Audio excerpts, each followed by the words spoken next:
Vice President Kamala Harris plans for a historic stop at an abortion clinic in Minnesota.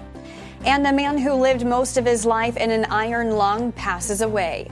The Morning Rundown starts now. From the Straight Arrow News Studio, bringing the stories that matter to you from across the United States and around the world. This is the Morning Rundown.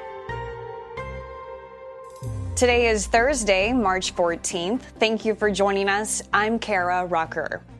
Vice President Kamala Harris is expected to make history today when she visits an abortion clinic in Minnesota. The White House saying this will be the first time any U.S. president or vice president has visited such a facility. Harris plans on touring a Planned Parenthood clinic as part of her nationwide Fight for Reproductive Freedoms tour, launched in response to the Supreme Court's 2022 decision to overturn Roe v. Wade. A White House official saying Harris will speak to healthcare providers and may talk to patients as well.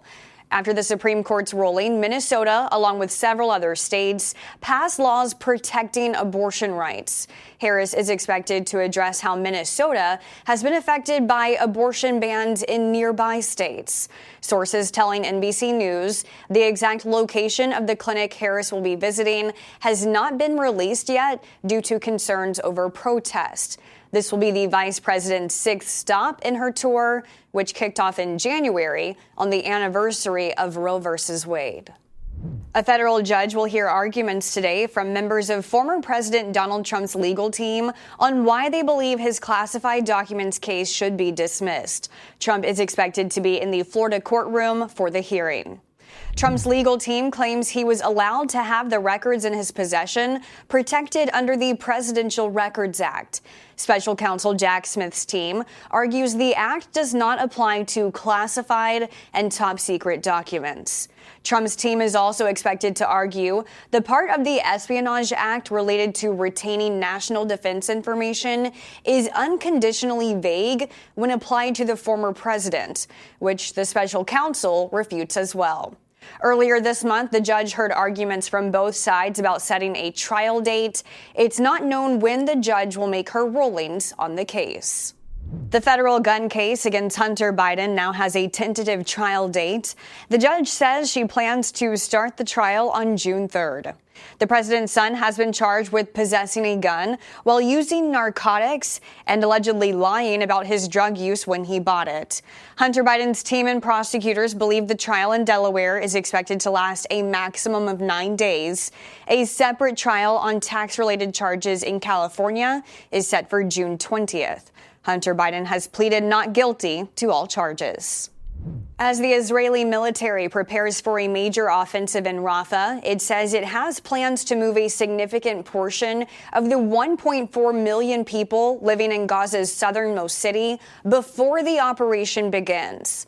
The military says it will move civilians to humanitarian islands created with the help of the international community in the center of the territory. There, temporary housing, food, water, and other necessities would be provided. Allies of Israel, including the United States, have warned of the consequences an attack on the densely crowded city could have. Most of the Palestinians living in Rafah are already displaced. Israel says in order to complete its mission to destroy Hamas, it must go into Rafah. A timeline on the evacuations or planned offensive is unknown. A 16-year-old non-binary student from Oklahoma, whose death made national headlines after a bullying incident, died by suicide, according to a new autopsy report. According to the medical examiner, the autopsy showed a combined toxicity from medications used for allergies and depression in Next Benedict's system. A school fight inside a high school bathroom last month sparked significant outcry. Police say a report was filed by relatives after the student was hospitalized following the incident. Police had been awaiting autopsy results to confirm suspicions of suicide. Police said initial findings indicated Next did not die from physical injuries suffered during the school fight. Finally this morning, a Texas man who lived in an iron lung for 7 decades and became a social media star in recent months has passed away. Paul Alexander was diagnosed with polio in 1952 at the age of 6 as the disease spread across Dallas. With Alexander paralyzed from the neck down and unable to breathe on his own, doctors placed him in an iron lung.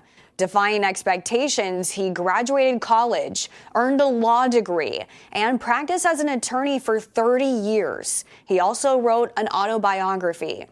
His exact cause of death remains unclear, but it comes a few weeks after he was admitted to the hospital after contracting COVID-19. In January, Alexander started a TikTok account called Polio Paul, reaching hundreds of thousands of followers, where he answered questions about his life and advocated for children to get the polio vaccine. Paul Alexander was 78 years old. These are your top stories for this Thursday. Unbiased, straight facts. That's Straight Arrow News. We'll see you back here tomorrow. Until then, I'm Kara Rucker. Have a great day.